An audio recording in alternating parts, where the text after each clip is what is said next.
My name is Marla Duncan, and I am the head of Grieving Sons and Daughters organization.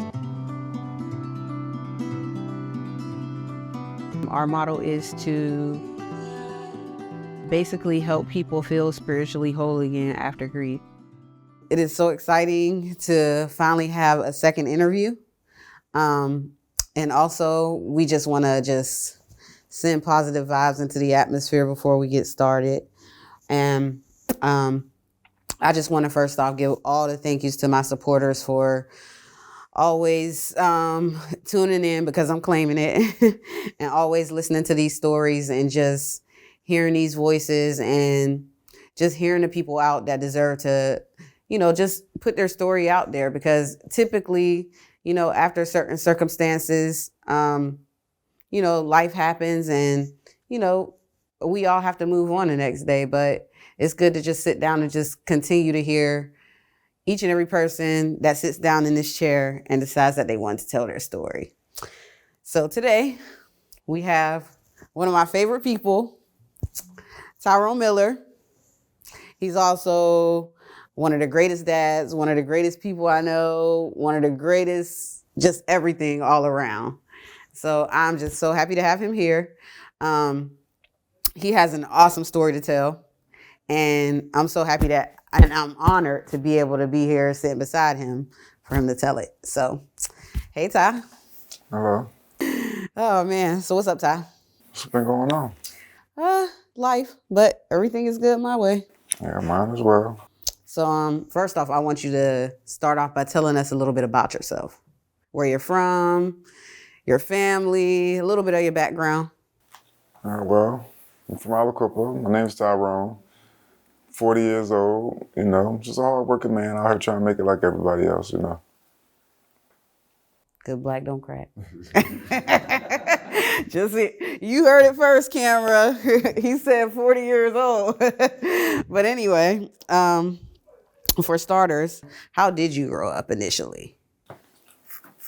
I mean, it was a little rough. A lot of us had it rough, but again, we here. We made it through it. It was just, the general poverty stories, Yeah. Not having this and not having that and all of that. Just the general coming up in the hood type story. Yeah. So when I think of grieving all around the board, when I have these interviews, basically I'm asking for the open conversation about, incarceration, death, divorce, separation, you know what I mean? Because it's not just about death. Yes. So when I ask for the conversation about that, I always say, let's start off with what was one of the most hardest obstacles in the aspect of grieving for you? Well, I mean, I have a couple of them actually. Like one of the first ones was incarceration, obviously. So, I did 16 years in prison. And, initially going in, I'm the hard, rough, little young dude and all of that stuff. And then as you get older, you start realizing, people are dying around you, children are getting older, like your moms and dads and stuff passing away. Then, I don't know, it started affecting you. Like, when you're young, you don't really realize it, but as you get older, it affects you. Yeah. Because you start becoming emotional, you start growing into manhood, and not adulthood, but manhood, big difference. And, even to this day, I have a lot of things, and the people around me that truly accept me for me only get it. Other than that, I'm a complex individual to deal with. Right. Because of the separations, society, and being behind the wall type, Okay. So, I mean, I battle with it every day. I still deal with it. I smile, but nobody truly knows what my fight is to be able to battle with it, Yeah. Like even being empathetic, I try a lot to put myself in other people's shoes. And that's one of the reasons why it's easy for me to understand people. However, my response towards what other people are going through is a little complex, because when the roles are reversed, I don't respond how everyone else does. Even with death, even with grieving with death though. So I've lost quite a few people, especially being free. I lost really close individuals in my life, and I always knew that I had to be the strong one. Yeah. You know what I'm saying? Yeah. I can't let everybody see me crying, and they relying on me to be able to be that strength. So I'm the same way whenever people that are around me, when they lose something, when they lose somebody, I try to be empathetic. I try to be like mindful of what they're going through, but it's more or less like I don't feel it how they feel it. Yeah. You know, I just feel it just to be able to be around them. And like when people lose somebody, I don't be the first to text them or call them. I don't say my condolences or sorry for your loss, because when it happens to me, I don't want to hear all of that. You know, I just want to be alone for a minute. Let me process it. Right. But that's not to say that everybody responds that way. Like the majority of the people I know want you to say that. Yeah. You know, but like I said, I'm learning. You know, I'm learning. That's good. So if basically, while you were on the inside, what was that aha moment to where you said, okay, this is how I need to handle things when I get on the outside? So, kind of a funny story, right? So after I had like 5 years in, I'm cursing. Like inside of myself, I'm cursing like, all right, man, you know, y'all can let me out of this joint now. Right. Like I learned my lesson, Right. you know what I'm saying? Right. And then like, you know, I was around a lot of the guys that were in there were my age. I started off inside of a juvenile program in a penitentiary. You know, there's still adults on the other side and around us or whatnot. And I used to always say like, all right, man, y'all, you know, y'all can let me out of here now.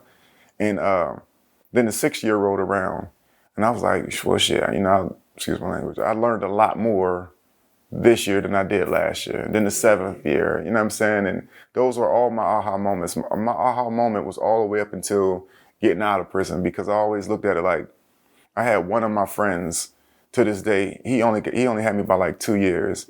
And he like started reading books and growing into knowledge of himself like maybe a year or so before I did.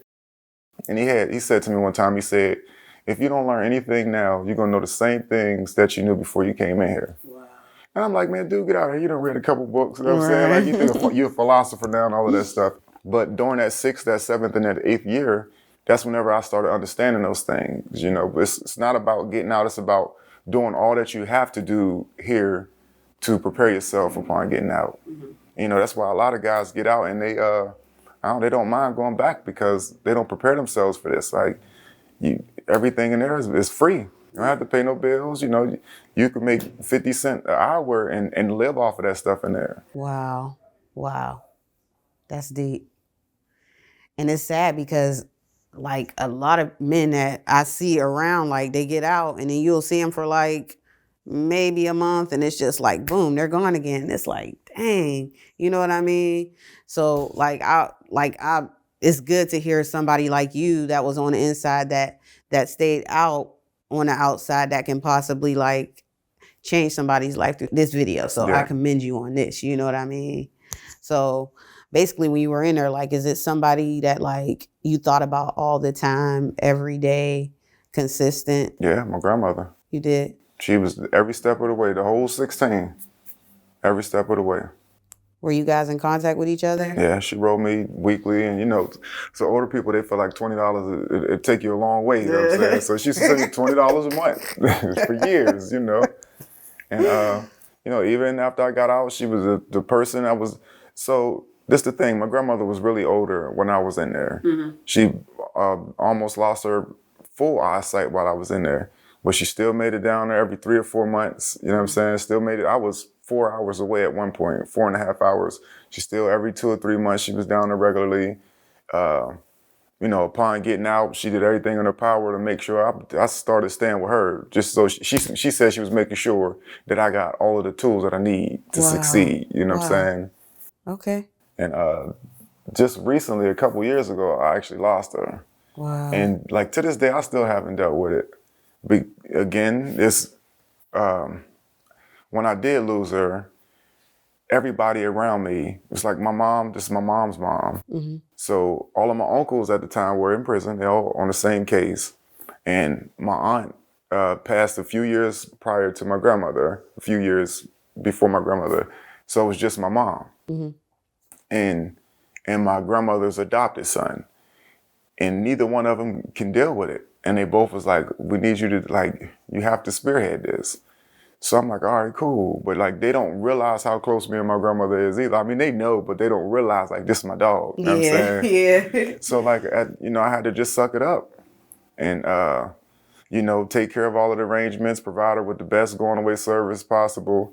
And I had a moment even during the service where like, it was like, it was one of those hits. Yeah. And them things just start flowing. And immediately my mom started having seizures. Wow. I was crying for about 4 or 5 seconds.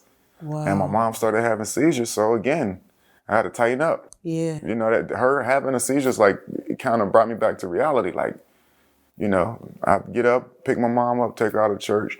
I missed my grandmother's whole service dealing with my mom. She had like 7 or 8 seizures the whole time, So I don't know, like I'm not heartless or separated from reality or nothing, but like I just understand it on a different level. And a lot of us attach a lot of emotion to things that we have no control over, and it can tear you down. Yeah. You know what I'm saying? Like I don't want it to sound like I'm heartless. Yeah. I just also understand that if I give a lot of this power over to things that I have no control over, then that's when you're in the middle of an ocean and your boat just rocking and you don't know which way you're going. Yeah. You know what I'm saying? Instead of having a direction. So, Yeah. I mean, I grieve a lot differently. Not to say that I don't go through it, because I do. Yeah. Because those times, like, I have a man cave, and I'll sit in my man cave, I'll do my puzzles, I'll have me a drink, I may have a basketball game or something on, but my mind be everywhere else, and that's why I do those type of things keep me calm. Okay. And that's good. So whenever you think about like just tapping into something therapeutic and you're inside your man cave, what are some of the positive things that go through your head? Like, what are you most grateful for while you're down there as well? I don't know, like, I have to say, and not on anything selfish, but the turnaround that I've made, because like a lot of the things that I do in my life are only because of how I've turned my life around. Yeah. Because like, truthfully, I had a lot of this stuff for a long time. Yeah. But I didn't understand it. You know what I'm saying? Like now I'm at the stage where I'm understanding it, and everything's a blessing. Like my wife, my child, the way I live, my livelihood, I'm healthy. Yeah. Yeah. I'm just, the most positive parts about it is that the system that I have. Mm-hmm. And it kind of keep you grounded, because you don't want to mess up. You don't want to disappoint anybody. Yeah, for sure. So that's the most positive part about it.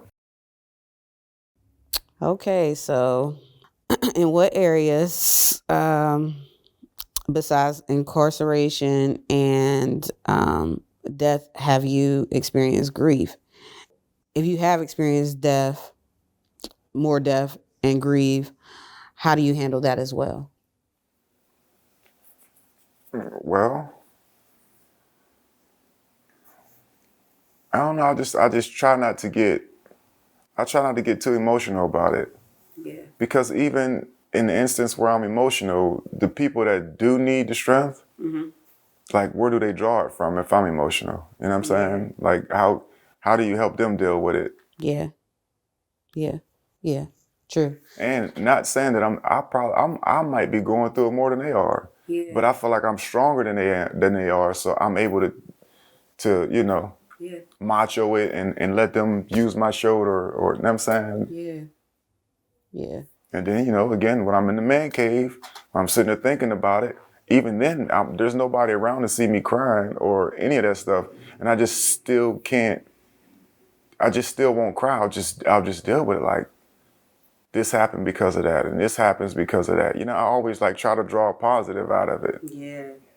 Because like I've been through those times where I didn't focus on the positive aspects of it, and it tear you down and it puts you in a dark place, and it's not where I ever want to be. Yeah. Like even when I was younger, when I first went to prison, I was 14 years old, and as soon as I went, I wasn't even in prison yet. Matter of fact, I lost my grandmother's mother, and she was my dog too. Mm-hmm. I lost her, and I ended up going to her funeral while I was still in the county. That's how I know that was the first time. Mm-hmm. Then after going to prison, I lost my grandfather. And I just kept thinking to myself, like, man, this is going to be a long ride. Yeah. You know what I'm saying? It's going to be a long ride. But losing, and my granddad, he was the only granddad I ever had.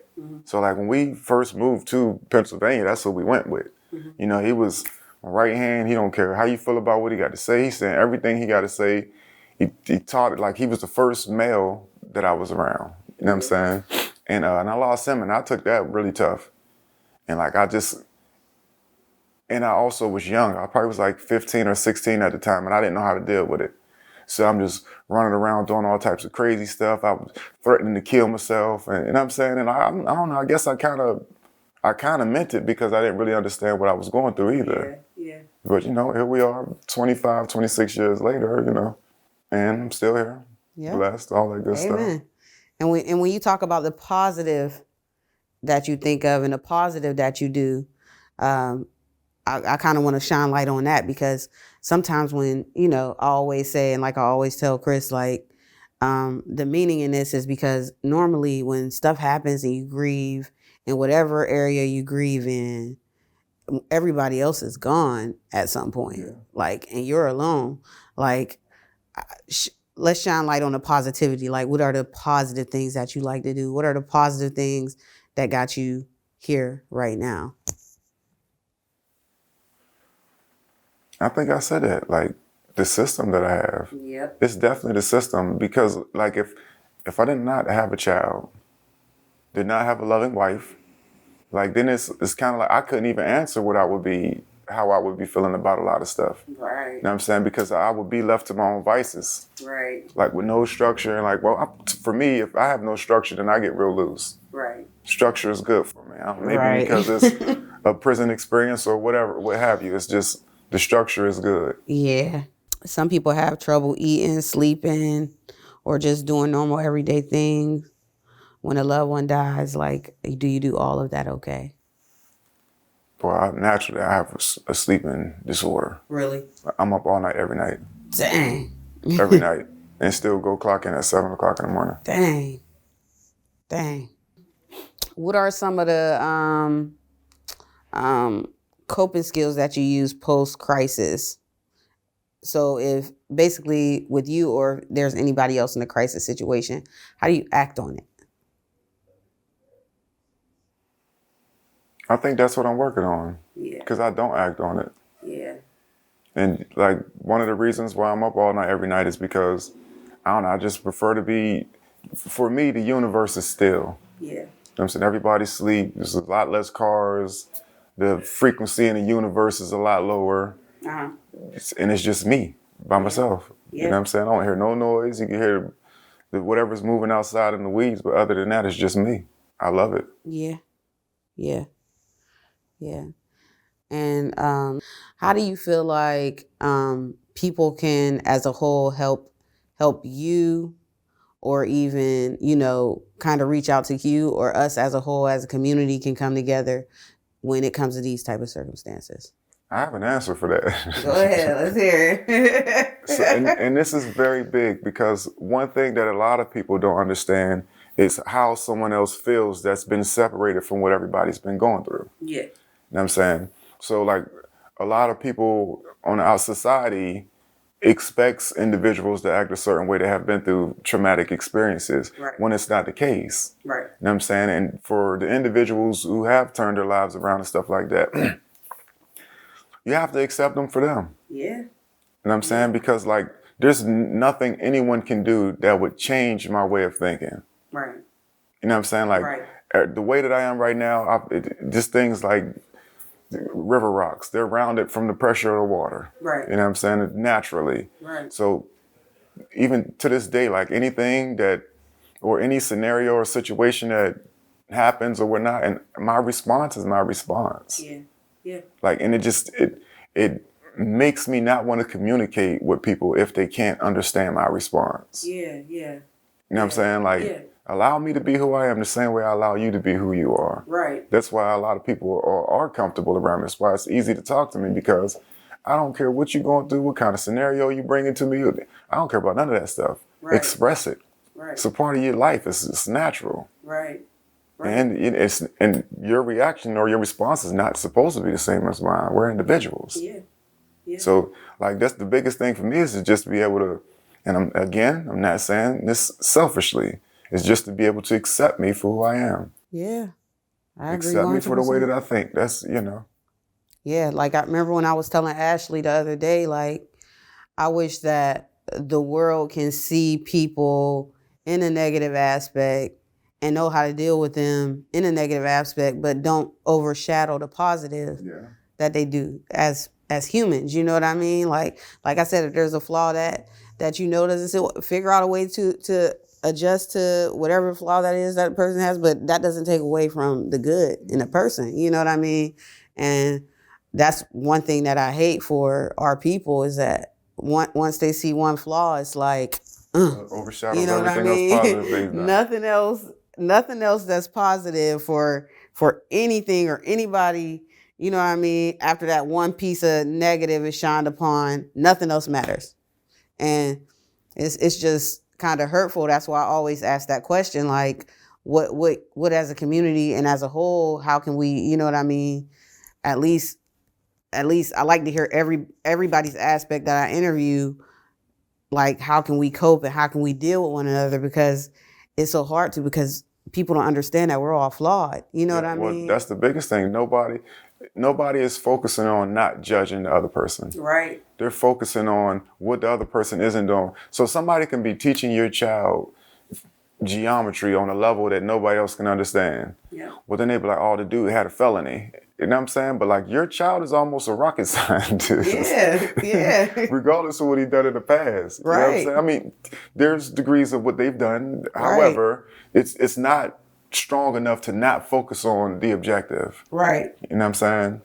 Right. And just like as a community, one big problem that everybody has is a lot of us don't know how to separate ourselves from everything. And the more you focus on yourself, the lot less you pay attention to the things that's going on around you. Absolutely. Because you'll start understanding like, okay, that person got that going on, this person into this, that person into that. Right. But it's not affecting me. Right.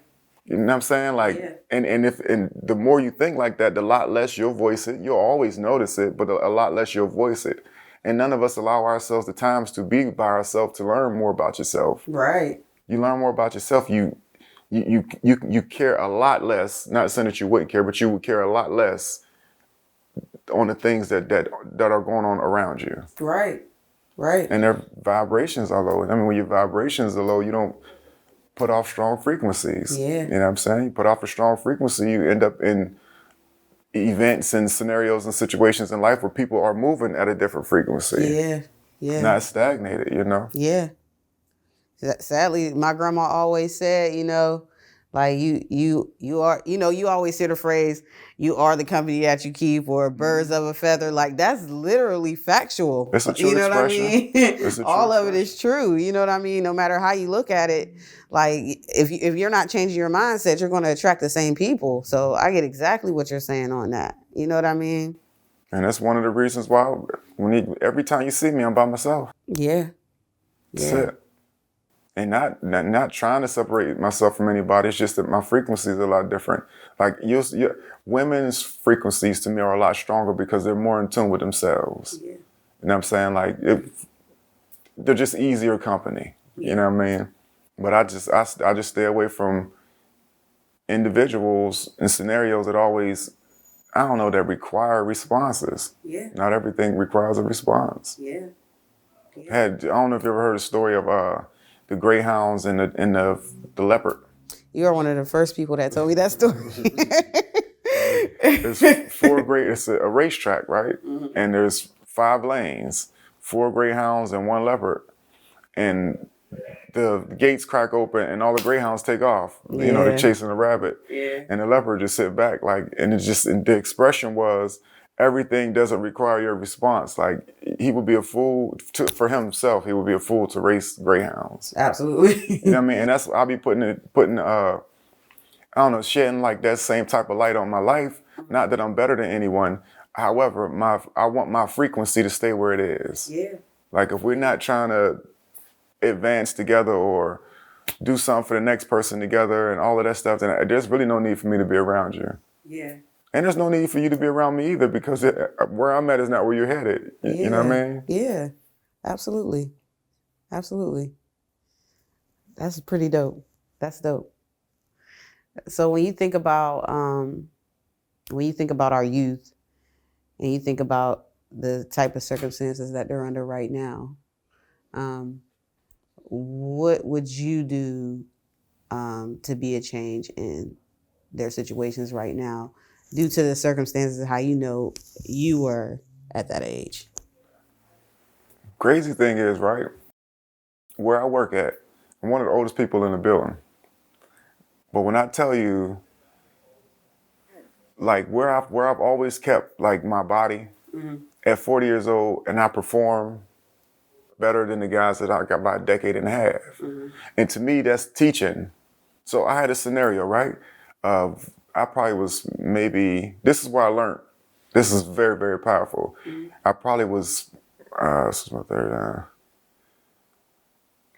like maybe 28 or 29 or something like that. Yeah, like, so it was so maybe 28 or 29. And there was just when I was in prison, it was this guy named Farrakhan. I'll never forget him. He had 33 years in the penitentiary already, right? He came in when he was 22, which makes him 55, right? And every single day, this dude used to be outside jogging with a tank top on. I'm talking about every single day.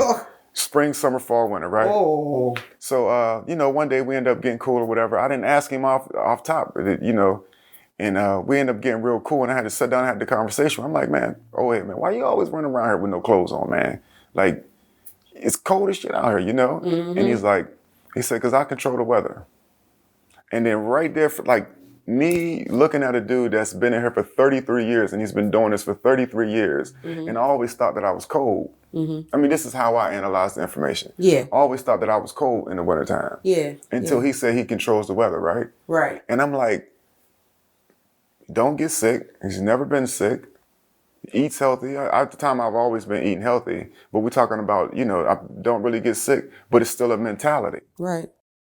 So I say all of that to say, moving forward, at 40 years old, you can ask anybody at my job that nobody is as intense as I am. Right. And it's for a reason, because for me, it's teaching. Right. These dudes are 24, 25 years old. Right. And they're going to always be able to tell a story about some dude that's a decade and a half older than me that can break me. And that's my thing. Every day I go in there, and I don't mean break them, emotionally or nothing like that. I mean, like, talk trash to them while we're doing it. You know what I'm saying? Have fun in the process. Yeah. And it develops a mentality to where they are able to understand as they start getting older. Like, no, I had this dude that was 40 years old. Like, this dude was a machine. And I don't know, just be able to analyze becoming men in different light other than just paying bills and working and stuff like that. Like, no, have fun becoming a man. Keep your body together becoming a man. Develop, and every single one of them, and this is one of the most important things. This is the whole reason why I said it. Every single one of them dudes at some point pulls me to the side the same way I pulled Farrakhan to the side. You know what I'm saying? And they ask me questions. And that's whenever I'm able to deliver to them something, depending on where I feel like they are mentally. Yeah. I heard an expression a long time ago. It said, you can't feed a baby steak. So, like, I can't give somebody what I've gone through in my own words. Just got to give them a piece of it, because not everybody's ready to digest what I've been through. Yeah. You know what I'm saying? But, when I didn't eat meat for the multitude of years, and people always ask me, like, why you don't eat meat, or why you don't eat this, and why you don't eat that? And I just tell them it's not good for me. Right. I won't give them the story behind it, because not everybody's ready for the story. Right. So whenever you ask me why I don't eat meat, and I say it's just not good for me, if you come back again, then you get a part of why I don't eat meat. Yeah. And if we sit and have dialogue about it, then you get the stories of why I don't eat it. Yeah. You know what I mean? Yeah. So even in this scenario of these young guys coming to talk to me, depending where they are mentally, it determines what I'm able to give them. Yeah. Yeah. And what they're ready for. And you know what I mean? Because I done been through a lot of that stuff already, and I learned upon the first time of getting out that not everybody's ready for everything. Right. I agree. Because when I was given the information, it was, oh man, you Malcolm X. And I lost a lot of friends that way. You know what I'm saying? Because a lot of people thought I was talking down to them, and they wasn't ready for the information. And it wasn't their fault. Yeah. I learned how to teach by taking that flaw. Yeah. Because later on in life, I realized that you can't give everybody this. That you went through college for this. Right. You know what I mean? He's still in elementary school. Right. So, I mean, this just it was a strange example, but it makes sense. It's definitely, it makes perfect sense. I get it. I'm pretty sure the listeners will get it too, if they're open-minded enough to listen. You know, sometimes it's hard to, you know, cut into it because some people just, you know, that's how, you know, they don't want to break old habits. So it's like you probably won't get it, but to have platforms like this is important because a lot of us don't get a chance to speak like this. yeah. Like, you know, if I'm speaking to one specific individual, then it's kind of like I have to ride the frequency of that individual. Absolutely.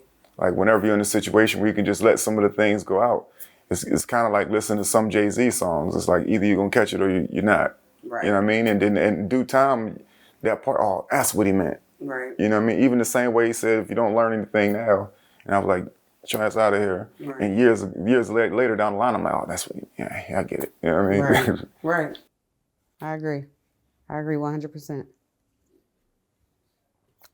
So if you had to tell your 14-year-old self something that your 40-year-old self knows now, what would it be? I don't think I would stress anything of, I don't even know how to put this, but my main focus would be to teach him about himself. Yeah. Because everything else to me is secondary. Everything we attach some type of emotion to, some type of feeling and give a high honors to, those are like decent things or whatever. But the most important thing is how you feel about yourself, like what you're giving to yourself.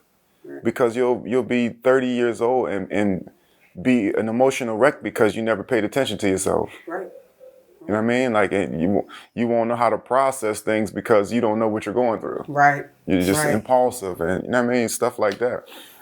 So like the most important type of information I would get to my younger self would just be, I don't know, read every book you can, study as much as you can about yourself. You know what I mean? Take have the utmost respect in your body. Yep. Amen. So what, out of all the books you read, what is one of the books that stand out the most? I don't think I can pick one. Really? No.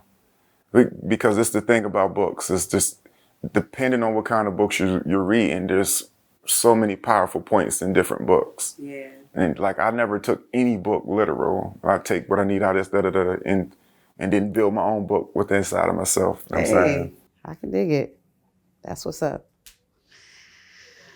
Whew. This is dope. but I do have a list of books. If somebody wants like some powerful stuff to read, like books that like, I'm talking about 360. I read the book and was like, oh my goodness. Yeah, give some of the people some. Name some titles here. What you got? One of them is by Dr. Naeem Akbar.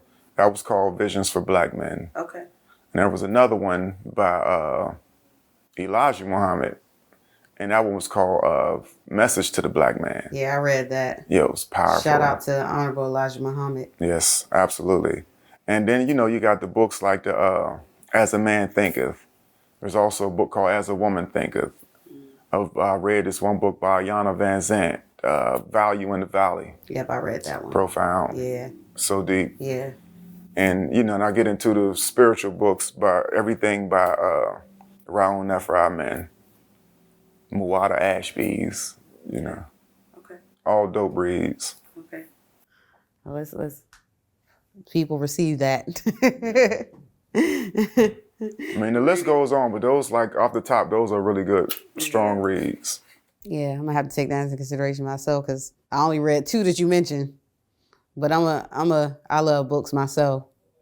But I'm more so of a, I don't know, I take books literal, like, you know what I mean? So it's hard for me because, like, I feel everything. So no matter what I'm reading, I'm like, you know what I'm saying? So it's hard for me, but like, I just love to digest new information all the times. You know what I mean? Because what people have to understand is that you always consistently have to be teachable. Absolutely. You know what I mean? You have to be learning. And once you once you find and see your first teachable moment and that switch comes on, after that, you're just like, you take off running. You know what I mean? So I always wish that for like any young man, any young woman, you know what I mean? Anybody in general, but mainly any young male or female that is like really going through something that feels like, you know what I mean, under the circumstances that they're under, with them losing somebody or them being locked up or them, like, you are not that. You know what I mean? You don't have to live that, you know? So that's why it's such a blessing to have you here today. Oh, thank you. So Thank you. truly appreciate it. But as we wrap this up, I want you to talk about, you know, your business and, you know, being a father, because this is just not darkness. This is also a success story. This is why you're here today. You know what I mean? So I just want you to talk about that and get that out there. Well, the name of the business is Miller Remodeling LLC. And, you know, we renovate, remodel houses. A lot of my work is on the internet. A lot of people on through social media, everybody will show you. I don't take a lot of pictures, so just let it speak for itself. Not on nothing cocky. It's just I don't have the time to do it. Yeah. I'm always busy. And, you know, and I also work. I work 7 days a week, so I also work for Amazon. And then I go home and go to work. Being a father is so demanding. Yeah. It's even more demanding than wrestling carts and stuff all day. Like lifting up drywall is way more demanding. Yeah. Because I always have to make sure that, you know, for my children, my frequency is high. And it's not always high. Yeah. You know, so it could be draining. Yeah. One thing I have a problem with is working. Yeah. You know, come from situations in life where I always was the boss. Didn't have to do much. Yeah. But now working, I don't know, I'll be frustrated, my body be tired, you know, all of that good stuff. So I gotta always go home and make sure I emit that positive energy. Yeah. So that, you know, as children, they won't grow up like, man, Dad was always upset or he was always tired. Yeah. You know what I'm saying? Because a lot of us can tell that story. Yeah. And that's just not how I want to be viewed. I want my child, when he grew up, he's like, man, sure, let's get to it. Right. My daddy was always moving. And he came home and spent time with us and was playing. We're like, we're doing a puzzle tonight. Cool. Together, all of us. Cool. You know what I'm saying? That's what's up. That's what's up. When I read that book, Message to the Black Man, so I call this dude, to this day, I call him Master Yoda. He's literally, I look at him as my sensei, right? Because he always was sharp, he always was intelligent, but he only had me by a couple years. But whenever I say this dude used to read, I'm talking about he can read a book and throw it away. Yeah. And his brain process is so much different than everybody I ever ran across, right? So whenever I had, one of the times I had went to the hole, can't remember what it was for, but I had all of these books in my cell and I did not have Message to the Black Man. So he the one packed my stuff up. This dude took all of my books and put the Message to the Black Man. So it was all I had the whole time I was in the hole, right? And so when I got out the hole, I was like, yo, man, why you only where my books at, man? So he had them in the box ready for me and all that stuff. But there was a reason why I didn't read it, and he just wanted me to read it. Right. So I read it, and I had made a statement. I was like, the book is cold. Like, it's a cold book. I said, however, man, he didn't have to, like, his approach could have been different. The information. And he was like, oh my goodness, that's all I wanted to hear you say. Oh, cool. That's what's up. You know what I'm saying? That's so what's up. It's all about it. And what he meant by that was he didn't want to tell me what he got out of it. Yeah. You know what I'm saying? He wanted to see what I would get out of it. Right. Because everybody has to process the information at their own frequency. Yeah. You know, if I'm looking at this dude like he's Master Yoda and I'm taking his information, it saturates my experience in the information and my understanding of the information, because what if I ain't ready for how he processed it? Right. Let me put it together where I need to put it together. That's what we all used to do. We'll all read the same books and then we'll come together. We used to have a cipher. We'll come together and we'll discuss the dialogue. That way we all forming our own opinions and, you know, all of that good stuff together. Right.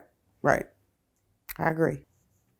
If you had something that you want to tell all your loved ones right now, the ones that aren't here and the ones that are here, and if it's somebody in particular that you would like to have that conversation with, what would you say to them right now in closing?